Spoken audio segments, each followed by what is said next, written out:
Adding a new employee. MaxxTraxx makes it easy to track employee time cards, service advisor productivity, and technician efficiency, even if you aren't using our full payroll system. This video will review adding a new employee to the system. For more information about time clock and job clock, please see our video titled Job Clock and Time Clock Setup and Review. To access the employee list, click on the Payroll drop-down, then click the Employee List button. The window that opens will be a list of all current employees. Please note that employees are never deleted in MaxxTraxx, just removed from view. To view deleted employees, just check this box. To reactivate a deleted employee, just right-click on the name and select Undelete Employee. To start a new employee, click the Add Employee button. Fill in the last and first name fields and remaining information as needed. For this video, we'll skip the rest of the personal information. If this employee is salaried and will be receiving the same paycheck each period, you can check the Recall Last Check button to repeat the payroll.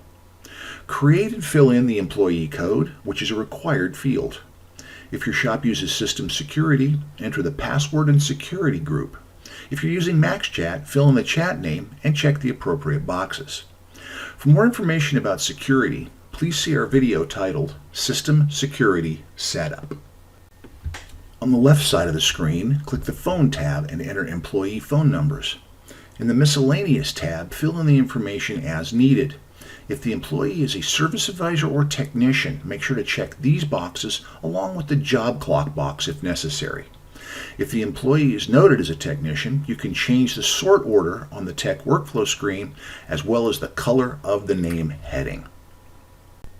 The next 7 tabs are for payroll, taxation, and benefits. Before you add any information there, please see our video titled Payroll Setup for further instructions. The contacts, notes, and events screens are fairly self-explanatory. The Service Intelligence screen ties in with the Service Intel app that integrates with MaxxTraxx. If you've signed up with Service Intel, they will help you set this up.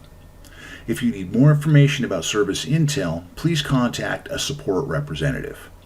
Once you're finished with the tabs, click the OK button at the bottom of the screen. Once the employee has been added, you can easily edit the record. Find the employee and click the Edit button. All the listed tabs can be changed as needed. At the top of the window is the Options button. From that screen, you can edit the record type, making the employee a customer or vendor as well. We hope you found the preceding video helpful. MaxxTraxx team members are readily available to provide personal assistance via several methods as shown here, Monday through Friday, 5 a.m. to 5 p.m. Pacific Time. Thank you for watching.